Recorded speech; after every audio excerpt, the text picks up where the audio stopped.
I have given some serious thought to Chael Sonnen's fan base. I have received stuff on my Facebook. I have received stuff on my Twitter accounts. I haven't even touched Twitter literally like maybe 2 posts in like the last 3 or 4 years. I think every fighter has a certain amount of purpose. So here goes. The stupid sunglasses are a $400 pair of Bulgaris. So in a nutshell, the reason I wear them is because the Bulgari family during the Holocaust had actually, if you read about it, whenever the Jews were being killed, they actually saved 2 females. So there's kind of a really deep appreciation for the Bulgari family, as opposed to John Galliano with Christian Dior that says all kinds of anti-Semitic stuff. Not much to really bring the race card or anything like that. Anyhow, past that, I can say what I was saying to Chael Sonnen. I am not on his level. I didn't say I was. I am actually 3-3. But the last 2 guys, most people don't even really look at it, because the average idea of a wrestler, because I am a wrestler, the average idea of a wrestler is to chase. I didn't have an agent back in the day because I have a finance degree with a minor in marketing. So, to make a very long story short, I don't normally talk like that. I don't say real talk, son, all that stuff. But whenever you're in a gym all the time, training for your craft, boxing, jiu-jitsu, wrestling, and you're constantly having to work on things and marketability, for what some people really don't know is that you got to create a soap opera effect. Now, Chael Sonnen was a wrestler. He can kind of understand, but if anybody technically knows, wrestling, like the Hall of Fame, is in Stillwater, Oklahoma, which is where Oklahoma State is. The only homegrown really, was Johnny Hendricks that I said. So Mark Munoz, originally from California. Mo Lawal, born in Tennessee, came out of I want to say Garland, Texas, or Grand Prairie or something like that. And then Daniel Cormier is from either New Orleans or Lafayette, Louisiana.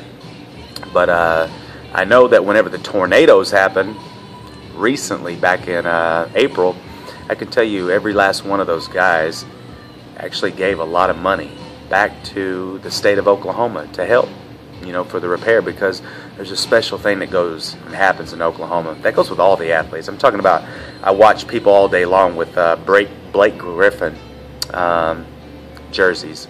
He was born and raised in Oklahoma. I mean, he plays for the Clippers now, and he's making buku. The same with Adrian Peterson. Adrian Peterson, he wasn't born and raised here. I remember having a small conversation with him, which I'm not going to embarrass anybody, but his dad had some legal issues. And I remember the first time that his dad actually come to watch his first game when he had gotten incarcerated. I think a lot of people in sports have deep demons and whatever, though. But the message, that the reason I was basically barking at Chael's ass is because this guy is not a leader. The guy was wearing a fucking pair of $800 fucking pair of loafers, man. I know it because my grandmother was a fucking fashion police and was wearing a pair of fucking Ferragamos, bro. Wrestlers and fighters, man, we come from a humble breed. We come from doing the right thing and trying to give back to the people, because we didn't grow up with money. I didn't. I mean, I've been doing this shit my whole life, 27 years, man. So whenever I start trying to say that, that things are getting good, things are getting bad, I try to give back to my family and my fight family, Team Next Level, instead of fucking buying a pair of $800 pair of fucking loafers. The guy makes $50,000 per fight in the last 2 fights. Look it up. Said $50,000 he made against John Jones. Now, I don't know about the pay-per-view, what he got cut off, but the more that you talk shit, the more that you promote the soap opera, because I can tell you this, fan base wise, I don't give a fuck what any of you guys think about me. I'm not doing it for the fans. I'm not doing it for Chael Sonnen. I'm not doing it for any American, any other person. I can tell you just straight up that Chael Sonnen had said some really fucked up things about other people's fight careers. And I didn't like it. I didn't care for it. I thought it was disrespectful. I think he was talking about other people's countries, other people's things. I finally just said, who the fuck is this guy? I was like, who does this guy really think he is? Is he God's gift to fighters? I mean, this is a worldwide deal. He calls himself the American gangster, and he was talking about the way I was talking. He calls himself the American gangster, bro. American gangster. He's supposed to be a gangster, right? He's selling that model bullshit? No, man. And I train like Bill Smallwood. Me, I'm a guy that hitchhiked out to San Diego and Las Vegas for my dream. I don't know anybody ever that has hitchhiked out to a fucking place where you chased your dream. I've been doing this shit since about 5 to 6 years old. Wrestling, and wrestlers just make the best MMA fighters.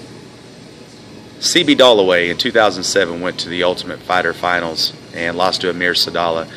He is actually very close to title contention. That is one of the last two guys I lost to. The other guy I lost to was Kelvin Gastelum, which fucking won the Ultimate Fighter, and he is undefeated. He beat a guy which most of you fucking fans out there think that Uriah Hall was going to take it. And we know this from little. We know that wrestlers whoop the shit out of strikers. Look, man, this is not complex. I just been doing this shit for 27 years. I am not a fucking fan. I don't like Chael Sonnen. Straight point blank. Because, look, you fans are on this guy's nuts. Real talk. And the thing is that Chael Sonnen is not somebody to look up to. The guy he went to federal prison almost crying like a bitch in the courtroom over money laundering. Money laundering.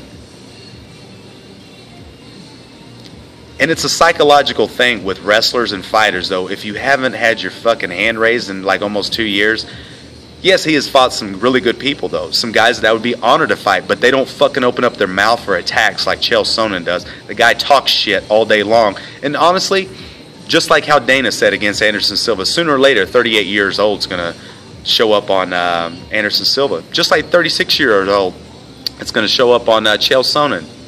I'm making sense here, and I know that.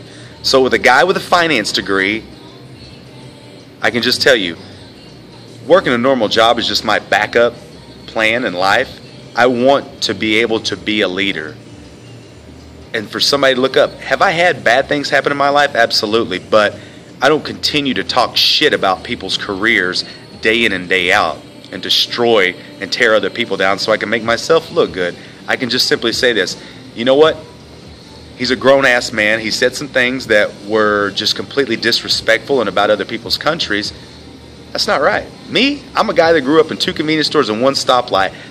I know a couple of different languages simply because the guys I've trained with throughout the years. I can speak a certain amount of Japanese and realize that the culture. I can speak Mandarin a little bit, Cantonese. I can like old school Vietnamese people. Most people don't know like throughout like history, unless they Wikipedia the thing, that you can speak French to them. That you can say, hey, comment ça va? I can speak parts of Russian. Those are people that you've trained with, or the knowing the difference between like Mexicans as opposed to being able to live in Miami, touch down there that Cubans don't speak the same type of Spanish. See, that's getting uncomfortable. And I'm from generally like an all-white town like called Kingston, Oklahoma back, you know. And for a guy like Chael Sonnen to be able to hold such a high regard of himself, and for people to be able to borrow that energy and take that and run with that, and the guy doesn't do the right things. And I know that I've been hungry my whole life to be able to have that opportunity and to serve the Indian community, because I'm half Native American, to serve the Indian community, the Jewish community, and to have the United States in general and be able to humbly have fans and to do the right thing constantly, day in and day out, and not just to talk shit, but to be able to say, you know what, I'm going to give you a fucking run for the title, but at the same time I respect what you're doing, because that's just grown man stuff. That's called being a fighter. I don't need to talk shit about somebody, but you know what? He wanted the soap opera. I mean, he lined me up. He's like, who are you? Who are you? But watch that video again of Chael Sonnen and I. Seriously, watch it. Because whenever I was breaking all of that knowledge and all that bullshit down to him, watch him melting inside of it. He didn't have anything to say immediately. But watch his ass melt. He didn't have anything to say. And here's the thing, as a fan, you haven't lived this. Like fighting, MMA, wrestling, it's all a lifestyle to me. The truth is, I'm talking to the average ignorant person. I'm not trying to disrespect you. I'm just telling you that you don't really know, because I've lived this. This is a lifestyle and identity to me, something I've lived, something that gave me my college career, something that gave me my college education, something that pays my bills, something that I currently send the message on and on and on, and as I give to my students, and I provide opportunity. Guys that I've talked to that have, their parents have had addiction issues, or fighters that have had addiction issues, or just different things. You're able to be of service to other people who, because you know what, for the average Chael Sonnen fan, how does him making money help you? Think about it. How does any celebrity, their popularity, help you? It's to be of service and to do the right thing and to get community. I get involved in non-profit. That's the right thing. Not to talk shit. Not to make money and wear like loafers and get on Fox and just talk shit all day long. I mean, give me the mic. I got a marketable voice. I've done marketing. I've done mortgages. I mean, Chael Sonnen used to be a real estate agent. And again, he did money laundering back in the day. He pled guilty to it as a federal fucking crime. I mean, it holds like 20 years in federal penitentiary. They almost took his ass off to the penitentiary. That's why he couldn't fight Anderson Silva immediately back on the rematch. So know your shit before like you just jump all over me and you say, this guy's a tool, this guy's a whatever. I mean, I've been doing this shit my whole fucking life. I mean, if you want to, go to facebook.com/1948 Smallwood. Go there. You'll see some of the pictures. I've got pictures that back up what I've done. And we just offer opportunity. And that's the one thing that I loved about wrestling, is that, I mean, wrestlers don't have like we don't have like a major league. MMA is it. And to me, wrestling is much harder than MMA. But I'm grateful for it. And I hope they don't take it out of the Olympics. I mean, we're running like head-to-head like with squash right now.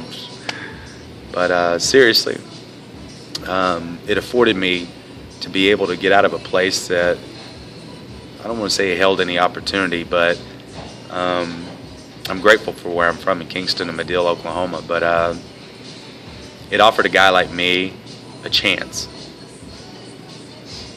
And boxing doesn't do that. They don't have scholarships. At least I don't see Floyd Mayweather flaunting around with his $90 million that he's going to make this year.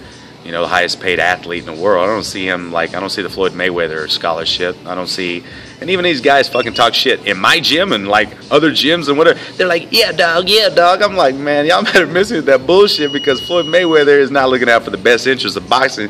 He's trying to rob it and not like give it back money. That's like making a ton of money and not sharing it with your family.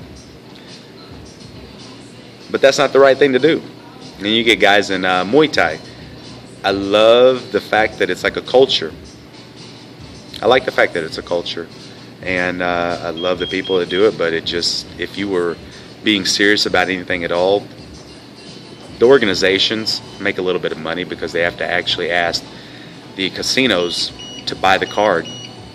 And whatever they decide that they're going to work out, you know, if they take money off the door selling tickets, or if the organization is going to buy the whole fight card for $100,000 to $150,000, and their overhead for producing the fight is going to be X amount. But everybody needs to invest back into a college scholarship, or at least I think so.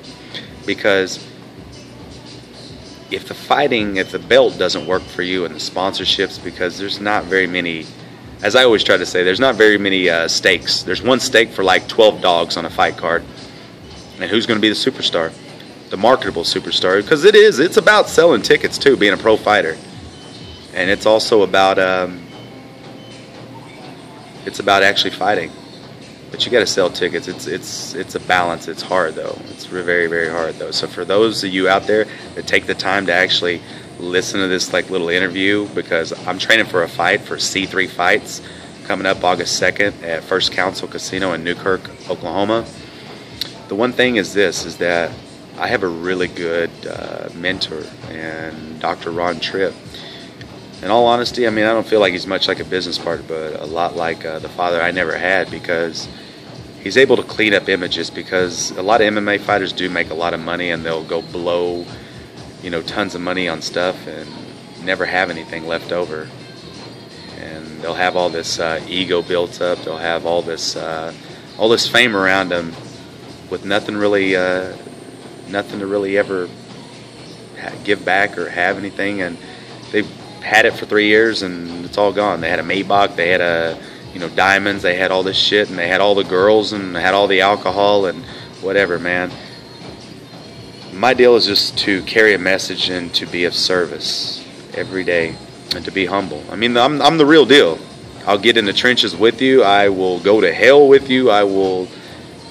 Not very many people are doing that. Even trainers, though, man. I've literally gone through a situation where trainers, like, I used to have a trainer, like, he brought in a fighter, and he trained him, did a strength and conditioning, and then, like, out of that same gym, a gym owner and another trainer wound up cornering him, and the fucking fighter was, like, throwing a curveball because he didn't go to war with the gym owner.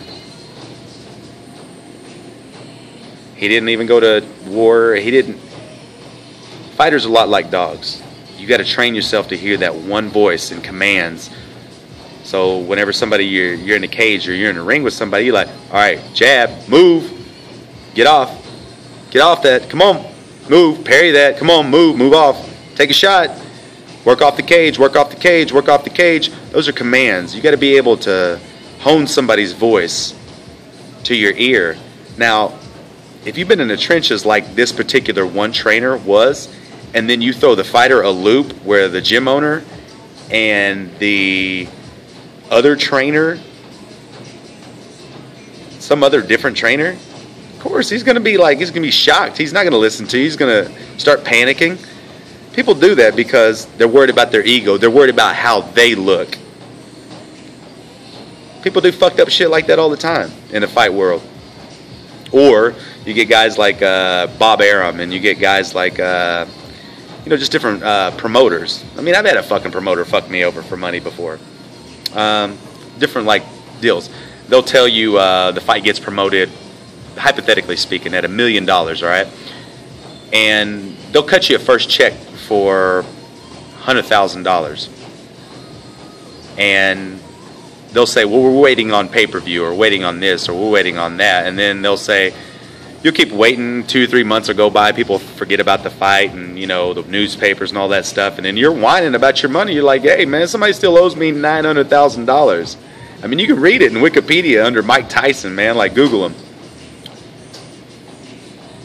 You can read it under all kinds of stuff. A lot of promoters are the scandalous motherfuckers of the world, though. They're creatures, because a fighter wants to go up and beat the piss out of the promoter and say, look, man, look, some serious stuff is going to happen if you don't give me my money. And for a guy like, Mike Tyson back in the day, Mike would have probably said, oh, dude, I'll fucking kill you if you don't give me my money. And, guys like, I can't think of the black promoter's name. I'm just drawing a blank because I just got done doing some training. But the guy was like, no, you're not going to kill me. Let's just say a dollar amount, $10 million. He paid him $200,000. He still owes him like $9,800,000, and he's not paying it to him. And a year goes by, and he goes, I tell you what, man.